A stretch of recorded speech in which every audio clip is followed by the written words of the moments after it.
Ya, selamat pagi para pemirsa. Sekarang saya sedang berada dengan seorang mama, ibu dari Suster Besentin OSF, namanya Oma Teresia Hajomar Tono. Selamat datang ke Jembrana ya Oma ya. Suster ini anaknya Oma atau anak angkat? Anak asli. Nomor 2. Nomor 2. Dulu Oma punya pacar banyak ya, soalnya kelihatan cantik. Sekarang saja 80 tahun kelihatannya masih cantik. Ini kesini Opa masih ada kan? Enggak? Sudah nggak ada? Sudah 26 tahun. Ini Oma datang ke sini dalam rangka kunjungi Suster ini, Suster Besentin, bersama dengan adiknya Suster. Adik yang berapa nih Suster? Keempat, namanya Ibu Lucia. Nah, bersama Oma mereka datang untuk melepaskan rindu gitu ceritanya, mau ketemu Suster sekaligus datang untuk Suster pergi retret. Nah, seperti inilah besarnya rasa cinta seorang ibu untuk anaknya yang terpanggil. Dan kehadiran Oma juga ini membuat saya teringat dengan mama saya juga. Kebetulan tadi namanya sama, Teresia. Suster Piko punya mama juga itu di sana, Suster Piko namanya Teresia. Ini seperti hokinya Teresia nih ya. Nah, mereka datang beberapa hari lalu, kemudian kemarin mereka ikut misa di gereja Katolik pada Santo Petrus Negara. Nah, ceritanya melihat Oma ini bersama adiknya, saya lalu merasa tersentuh gitu untuk tidak melewatkan kesempatan bisa berada bersama Oma. Nah, hari ini sebenarnya dalam misa pagi di Suster tidak ada, dan nanti ada 2 kali misa sore. Tapi saya merasa bahwa rugi kalau saya tidak merayakan misa karena ada Oma ini, karena Oma ini kan di surga ada di telapak kaki ibu. Jadi kalau kita menghargai mereka berarti kita sedang berada di surga. Kemudian begitu melihat Oma, saya langsung teringat dengan mama saya. Kapan mama saya bisa sampai ke sini? Ya, tapi sudahlah, untuk kita kaum terpanggil, ibu dari siapapun kaum terpanggil adalah ibu kita semua. Karena ini cocok dengan pesan Yesus. Begitu Yesus meninggalkan ibunya, dia mengatakan kepada muridnya yang dikasihi dan murid yang lain dari atas salib, inilah ibumu, dan kepada Yohanes serta murid yang lain dia bilang, ibu inilah anakmu. Itu artinya walaupun Yesus meninggal, ibunya tidak ditinggalkan karena masih ada murid-murid, orang-orang yang Yesus panggil. Nah, untuk kita kaum terpanggil juga seperti itu hukumnya. Ibu siapapun itu yang datang adalah ibu kita. Sehingga kehadiran Oma Teresia ini untuk saya juga tanda kehadiran ibu saya, sehingga saya tidak mau melewatkan kesempatan ini. Begitu saja, makanya pagi ini saya paksa walaupun dalam keadaan ngantuk bisa tetap buat misa di sini demi Oma.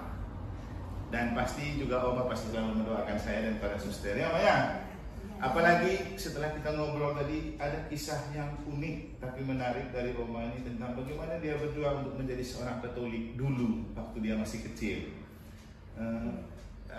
Kita dengar saja sendiri bagaimana pengakuan beliau, karena saya juga merasa tertarik tadi ketika mulai bercerita bahwa dulu dia sempat mau dibunuh oleh orang tuanya hanya karena dia ingin dibaptis jadi Katolik. Nah, Oma sendiri bisa menceritakannya. Kira-kira bagaimana itu, Oma? Waktu kapan? Lalu bagaimana Oma tetap nekat gitu? Ya, silakan. Tahun 54. Tahun 54. Oma sudah berusia sekitar berapa tahun? Sudah kelas 5. Sudah kelas 5. Ya. Baptisnya ya? Pinginnya kelas berapa? Pingin mau masuk Katoliknya pas kelas 3 itu. Kelas 3 SD ya? Ya. Waktu itu sampai Oma mau jadi Katolik itu karena apa? Karena teman saya itu orang Katolik. Saya tiap sore itu belajar gitu.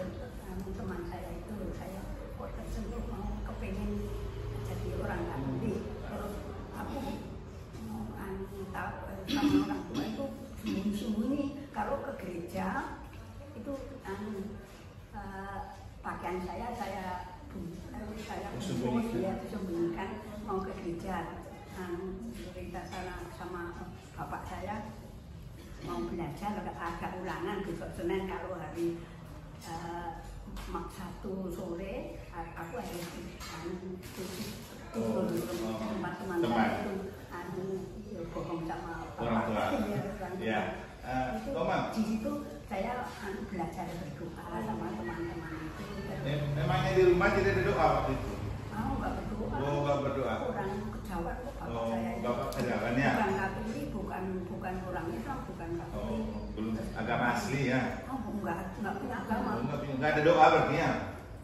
Doa tapi itu ngelu gitu ya. Oh, Kejawan, iya, iya. orang tua itu. Nah, Oma, kan Oma karena lihat teman lalu tertarik mau jadi Katolik. Emang apa yang menarik dari teman itu?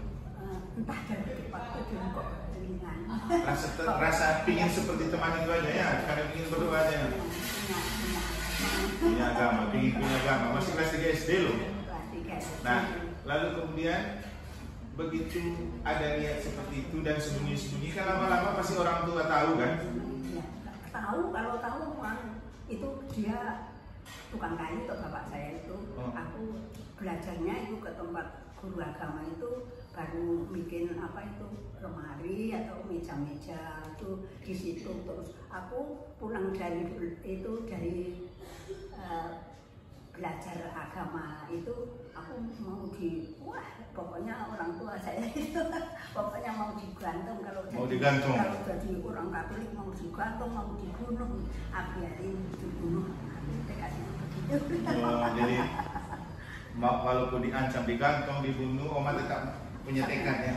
Nah, karena tetangga saya itu ada orang Katolik yang anaknya itu 5 belum ada yang itu ngajak kekeluargaan, padahal 5 itu semua perempuan. Dan kalau kamu jadi orang Katolik besok tidak ada yang ngajak kekeluargaan. Oh, takut seperti itu ya. Padahal kalau orang guru itu punya anak masih kecil sudah jadi temanten itu dipasang-pasangkan gitu ya. Sudah dari ini merasa gagah jadi orang yang terpandang. Iya. Jadi ukurannya kalau ada yang ngantengin berarti terkandang orang tuanya ya. Apalagi mau makan cantik, malu dia kalau tidak menikah. Terus orang tua sih itu khawatir seperti orang tetangga Katolik yang punya anak 5 belum ada yang tapi Katolik. Aku kok bilangnya itu dulu itu padahal nggak disengaja. Gini suster itu nggak ada suaminya, nggak nikah juga malah putih-putih ya jubahnya. Itu nggak ada. Kalau ke gereja itu kalau menyentuh suster suster yang pakaian putih-putih di Boro itu aku kok merasa senang sekali. Nah, waktu kelas berapa akhirnya Oma mau dibaptis? Dibaptis? Kelas 5. Kelas 5 ya. Waktu dibaptis itu bagaimana respon orang tua? Enggak bilang sama orang tua. Oh, sembunyi-sembunyi. Orang tua iya sembunyi-sembunyi itu kalau mau ke gereja itu pakainya dibungkus terus di kreseknya. Iya.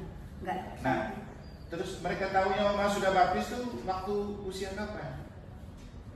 Usia kelas 6 itu dia sudah. Kelas 6 sudah tahu ya. Sudah tahu. Nah, lalu setelah tahu? Setelah tahu ya biasa ke gereja biasa. Oh, boleh. Ya boleh nggak boleh pokoknya. Oh, tapi mereka punya ancaman gantung tuh nggak jadi ya. Iya. Berarti kalau kudu sudah bekerja. Waktu dibaptiskan, misalnya Oma kan namanya apa dulu waktu dibaptis Teresia? Siapa ini? Teresia? Teresia apa ini waktu dibaptis ya. Kan aku membaptis engkau dalam nama Bapa, Putra dan Roh Kudus. Jadi 3 pribadi Allah itu sudah masuk di dalam diri Oma. Itu yang bekerja sehingga mereka punya rencana dari itu gagal. Jadi kekuatan ilahi sudah masuk. Nah, sehingga ceritanya begini. Sebab itu setelah sudah dewasa, ada orang yang lamarin Oma. Apa kata orang tua? Pakai orang tua. Orang tua dulu. Oh, dijodohkan ya? Oh enggak dijodohkan setelah itu sama orang tua. Terus saya dulu aku kan dulu bekerja di susteran susteran dulu. Jadi aku diundang pulang itu mau ada yang itu. Oh, ada yang masuk minta. Tapi waktu itu cuma tetangga tapi aku kadang-kadang kalau aku mau besok tentu orang tua saya jadi orang Katolik, tapi kalau aku nggak mau, kalau aku jauh, saya khawatir nanti orang tua saya itu jangan-jangan nggak jadi orang Katolik, padahal dia pokoknya ilmunya itu ya ilmu kejalan. Ilmu kejalan. Iya. Terus akhirnya Oma dapat suami yang Katolik. Katolik. Katolik. Terus setelah menikah Katolik, senang orang tua. Senang. Senang. Iya. Akhirnya orang tua masuk Katolik juga. Katolik, tapi ya saya berusaha gimana. Dulu kan dia sakit, bapak saya itu sakit, terus aku ajak di rumah sakit Moro, dilibatkan di rumah sakit. Di suster punya itu. Iya. Terus ditanya suster. Suster apa? Suster OSS. OSS juga. Iya, cabangnya sini. Pokoknya bapak punya anak Katolik, besok kepengen Katolik atau tidak, begitu. Suster tanya. Iya, suster rumah sakit Boros. Waktu itu suster Mayela duduk yang di rumah sakit Boros. Hasil tanya begitu, terus diam aja kalau saya bilang sama suster, minta doa supaya bapak saya sembuh, besok kalau sembuh biar ikut Yesus, saya begitu. Terus udah sembuh di rumah, sudah bisa biasa bikin meja kursi lagi, tukang kayu bapak saya itu. Saya bilang, bapak dulu ditanya suster, bapak sakit di rumah sakit bisa sembuh. Saya minta doa pada suster biar bapak sembuh besok kapan-kapan ikut Yesus. Saya bilang sedikit dari sedikit.